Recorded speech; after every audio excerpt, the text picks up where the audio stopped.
J'appelle à la barre Maître Keller. Vous avez 5 minutes maximum. Oui, bah, ça va suffire, mesdames, messieurs les jurés, pour vous convaincre de voter non, évidemment.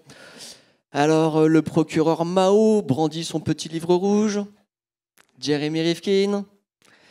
Jeremy Rifkin par-ci, Jeremy Rifkin par-là, notre sauveur, notre grand timonier, à nous, le grand timonier de l'ubérisation. Bon, soyons sérieux, on va revenir un petit peu sur Terre. On parle d'énergie, là. Hein, on parle de la vie des gens, on parle de la lumière.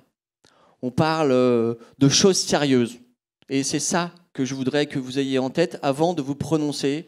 Et je voudrais que vous pensiez aux générations futures, aux enfants de vos enfants. Qui a parlé d'ubérisation en premier lieu? C'est Maurice Lévy. C'est le patron de Publicis qui, dans une interview en décembre 2014 au Financial Times, dit que tout va se faire ubériser. Mais enfin, Maurice Lévy est un publicitaire. Il est là pour inventer des buzzwords. Il est là pour qu'on parle de lui. Il est là pour qu'on le prenne pour un gourou. Et ça marche parce que voici encore que 3 ans plus tard, nous sommes en train de parler d'ubérisation alors que celle-ci a échoué. Je vous demande de bien y réfléchir. Non, tout ne va pas se faire ubériser. C'est quoi exactement l'ubérisation? C'est d'abord la désintermédiation, évidemment.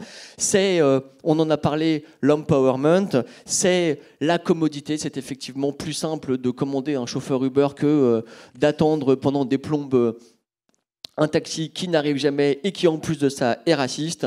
En réalité, l'ubérisation, qu'est-ce que c'est? Au-delà de la fin des rentes de G7, heureusement, pour le coup, c'est un mélange entre la loi de la jungle et la précarisation. Je rappelle que Uber et toutes ses petites sœurs ne payent pas d'impôts et que de ce point de vue-là, je crois qu'il va falloir commencer à sévir. D'après ce que je peux comprendre, je pense que EDF paye ses impôts, monsieur le procureur.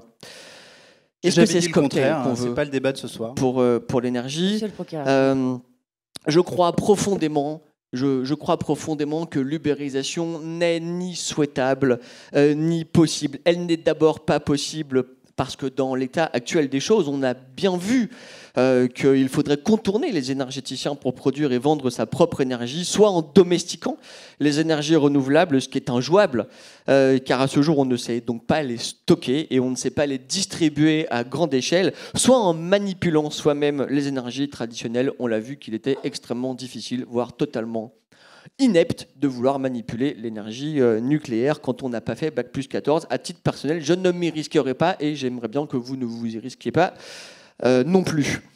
Il faudrait effectivement un niveau de technicité tel que n'importe quelle panne pourrait être réparée aussi facilement qu'un pneu crevé ou qu'un lavabo qui fuit quand on va louer un Airbnb. Et puis enfin, je vous rappelle que nous vivons dans des civilisations urbaines. 75% des habitants d'Europe occidentale vivent en ville, dans des zones urbaines, dans des métropoles qui sont extrêmement denses et que de toute façon, le sens même de l'histoire fait que dans les pays émergents et dans les pays du Sud, la civilisation urbaine va encore plus avancer. Alors effectivement, peut-être des petites structures de gestion énergétique ici et là en Inde, en Afrique, mais je rappelle qu'à échéance 2025, 13 des plus grandes mégalopoles mondiales seront situées dans les pays du Sud.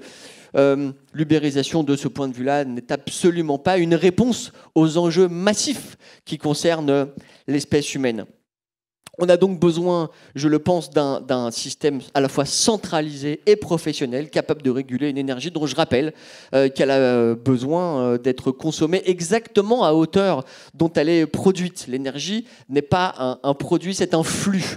On peut produire et vendre une certaine quantité effectivement à la marge, comme un acte militant, comme une anarchiste, ainsi que mademoiselle Soit nous l'a confié tout à l'heure. Mais pas comme une alternative économique et sûrement pas à l'échelle d'un pays ou encore d'un continent. J'ai dit qu'elle n'était pas possible, elle n'est évidemment pas non plus souhaitable.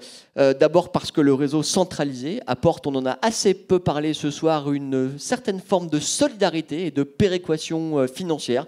Que j'habite à Brest ou à Corté, je paye le même prix mon électricité et je pense que de ce point de vue-là, il faut bien faire attention à ne pas tomber dans cette espèce d'esprit sécessionniste qui fait que puisque c'est un peu chacun pour sa peau, eh bien, on s'affranchirait à la fois de l'école, de la sécurité sociale, de son voisin, de l'énergie, qui nous relie les uns avec les autres. Oui, je pense profondément, et je crois que EDF, de ce point de vue-là, en est l'incarnation, que l'énergie est une petite part de l'esprit républicain qui nous fait tant défaut en ce moment.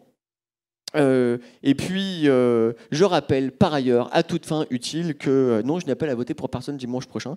Je rappelle à toute fin utile qu'Uber... Maître Keller, nous allons vous demander de conclure, je rappelle à toute fin utile, Madame la Présidente, que Uber n'est pas rentable, que Uber n'a jamais été rentable, qu'elle fonctionne sur la précarisation de ses faux salariés, qui réclament d'ailleurs eux-mêmes d'appartenir à un système centralisé et protecteur.